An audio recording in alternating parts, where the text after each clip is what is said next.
हाल ही में तमाम विरोधों के बीच भारत के संसदीय कार्य और अल्पसंख्यक कल्याण मंत्री किरण रिजिजू ने वक्फ बोर्ड संशोधन बिल को लोकसभा में पेश किया, जिसे संसद द्वारा पास भी कर दिया गया है। इस बिल के पास होने के बाद पूरे देश में इसका समर्थन हुआ और विरोध भी। इसी के विरोध में पश्चिम बंगाल भी जल रहा है। अब तक आपको ये जानकारी तो मिल ही गई होगी कि सरकार का वक्फ संशोधन बिल है क्या और इस बिल के जरिए सरकार ने वक्फ में क्या क्या संशोधन किए हैं।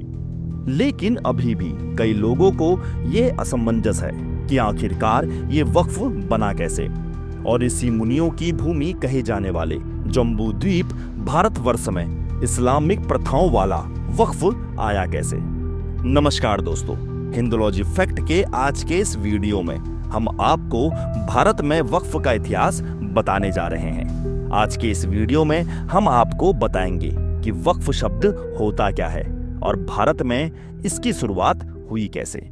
दरअसल वक्फ अरबी भाषा से निकला एक शब्द है जो वकूफा शब्द से बना है। इस्लाम में वक्फ का अर्थ उस संपत्ति या जायदाद से है जो मुस्लिम जन कल्याण के लिए बना हो। देखा जाए तो ये एक तरीके का दान जैसा ही होता है, जिसमें दान देने वाला अपनी चल या अचल संपत्ति को अपनी मर्जी से दान करता है। लेकिन इसमें शर्त ये होती है कि वक्फ में किया गया दान केवल जन कल्याण के मकसद से किया गया हो। इसमें दान करने वाले व्यक्ति को वाकिफ कहा जाता है और वाकिफ ही ये तय कर सकता है कि जो दान दिया गया है उसका या उससे होने वाली आमदनी का इस्तेमाल कैसे होगा। जैसे अगर कोई दानदाता या वाकिफ ये कहता है कि उसके द्वारा दिए गए दान का इस्तेमाल सिर्फ यतीम यानी अनाथ बच्चों के लिए खर्च होगा तो ऐसा ही किया जाएगा। लेकिन शायद वक्फ बोर्ड इस परिभाषा को भूल गया, इसलिए सरकार को इसमें संशोधन करना पड़ा। इस्लाम में वक्फ के इतिहास को लेकर एक कहानी जुड़ी हुई है। ऐसा कहा जाता है कि एक बार खलीफा उमर ने खैबर में एक जमीन हासिल की। जमीन मिलने के बाद खलीफा उमर ने पैगंबर मोहम्मद से पूछा कि इस जमीन का सबसे बेहतरीन और अच्छा प्रयोग कैसे करा जा सकता है। पैगंबर ने इसके जवाब में कहा कि संपत्ति को रोक लो, इसे बांध लो और इसे संरक्षित करके इससे होने वाले फायदे को लोगों के काम में लगाओ और उनकी जरूरतों पर खर्च करो। इसे ना तो बेचो, ना ही उपहार में दो और ना ही इसे विरासत बनाओ। इस तरह इस जमीन को वक्फ किया गया। पैगंबर मोहम्मद साहब के समय की ऐसी ही एक और घटना सामने आती है, जब 600 खजूर के पेड़ों के एक बगीचे को वक्फ किया गया था। ये वक्फ के सबसे पुराने उदाहरण हैं। इसी तरह 10वीं सदी में मिस्र की राजधानी काहिरा में बनी एक प्राचीन यूनिवर्सिटी अल अजहर भी एक वक्फ है, जिसे अरबी संस्कृति और भाषा की पढ़ाई के लिए बेहतरीन माना जाता है। अब बात करते हैं कि भारत में वक्फ कब और कैसे आया। दरअसल भारत में वक्फ की शुरुआत इस्लाम के भारत आने के साथ ही मानी जाती है। हालांकि इतिहास में ये स्पष्ट नहीं है कि भारत में किस कालखंड में वक्फ की शुरुआत हुई होगी। ऐसे में ये भी तय करना मुश्किल है कि वो पहला शासक कौन होगा जिसने भारत में वक्फ की औपचारिक शुरुआत की होगी। ये सवाल ठीक वैसा ही है जैसा कि ये जानने की कोशिश करना कि भारत में दान की परंपरा की शुरुआत कैसे और कब हुई। वक्फ हमेशा इस्लामिक परंपरा का हिस्सा रहा है और भारत में भी मुस्लिम शासकों के शासनकाल के दौरान धीरे धीरे प्रचलन में आया था। अब अगर इतिहास के पन्नों को पलटकर देखें तो पता चलता है कि 7वीं शताब्दी में इस्लामिक अरब व्यापारियों के कदम जब दक्षिण भारत खासकर केरल के मालाबार क्षेत्र में पड़े तो इन्हीं के कंधों पर सवार होकर वक्फ ने भी भारत भूमि पर कदम रखा था। इतिहास में एक तथ्य ये भी मिलता है कि 12वीं शताब्दी के आखिर में 1192 के तराइन के दूसरे युद्ध में पृथ्वीराज चौहान को हराने के बाद मोहम्मद गौरी ने अपनी सत्ता मजबूत करने की कोशिश की, जिसके लिए उसने अपनी सैन्य ताकत और इस्लामिक संस्थाओं को बढ़ावा दिया। इसी दौरान गौरी ने मुसलमानों की शिक्षा और इबादत के लिए मुल्तान की जामा मस्जिद को 2 गांव दान किए थे। मतलब ये कहा जा सकता है कि भारत में वक्फ की संपत्ति की शुरुआत सिर्फ 2 गांवों के दान से हुई थी। भारत में इसको वक्फ के पहले उदाहरणों में से एक माना जाता है। 12वीं सदी में अविभाजित भारत के पंजाब के मुल्तान, जो कि आज पाकिस्तान में पड़ता है, के 2 गांवों से शुरू हुआ वक्फ आज के भारत में रेलवे और सेना के बाद तीसरा सबसे बड़ा जमींदार बना बैठा है। भारत के किसी सुल्तान या शासक के द्वारा वक्फ को शासकीय स्तर पर लागू करने की बात की जाए तो इसका पहला जिक्र 13वीं शताब्दी से शुरू हुई दिल्ली सल्तनत में मिलता है।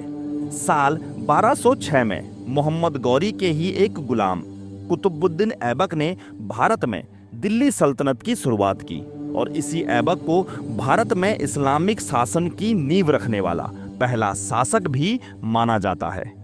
दिल्ली सल्तनत के दौर से वक्फ संपत्तियों का जिक्र कई दस्तावेजों में मिलता है। इस दौर में ज्यादातर संपत्तियां सुल्तान के पास होती थी, इसलिए सुल्तान ही इस दौर का मुख्य वाकिफ यानी दानदाता होता था। 1206 से 1210 तक ऐबक के शासनकाल में भी दिल्ली में कुव्वत उल इस्लाम और अजमेर में 2.5 दिन का झोपड़ा जैसी मस्जिदें बनाकर वक्फ किया गया था। ऐबक के बाद साल 1211 से 1236 तक उसका दामाद और गुलाम इल्तुतमिश सुल्तान बना। इसने भी मस्जिद मदरसे बनाकर वक्फ किया। दिल्ली सल्तनत में ऐसे ही कई शासक आए जिन्होंने मस्जिदों, मदरसों और अन्य इस्लामिक धार्मिक कार्यों के लिए समय समय पर संपत्ति दान करने की प्रथाओं को बढ़ावा दिया। यही प्रथाएं भारत में वक्फ का शुरुआती रूप थी।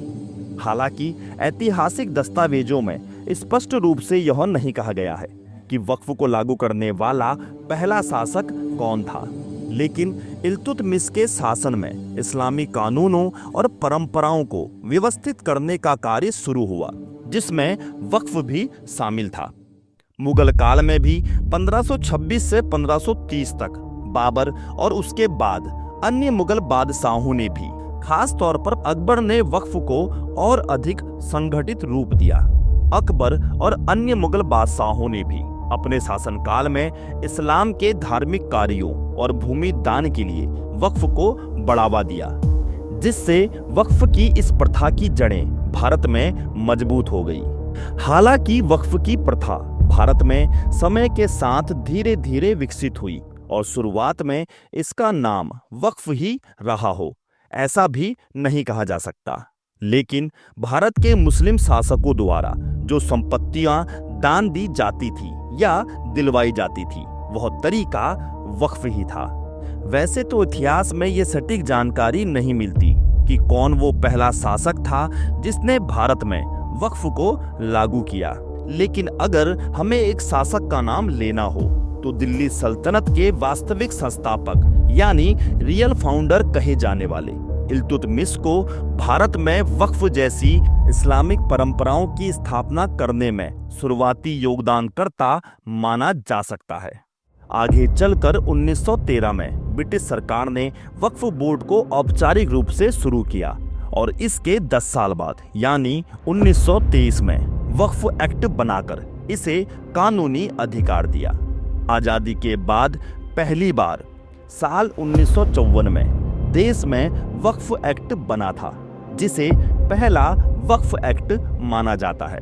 इसी एक्ट के आधार पर साल 1964 में अल्पसंख्यक मंत्रालय के अंतर्गत केंद्रीय वक्फ बोर्ड का गठन किया गया, जिसके बाद साल 1995 में वक्फ एक्ट में संशोधन कर नया वक्फ एक्ट लागू किया गया।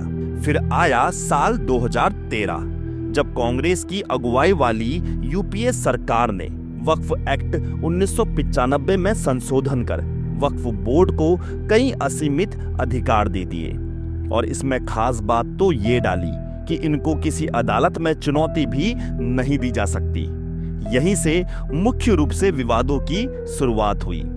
इन्हीं एक्टों में सुधार के लिए हाल ही में भारत सरकार द्वारा वक्फ एक्ट संशोधन बिल पास किया गया है।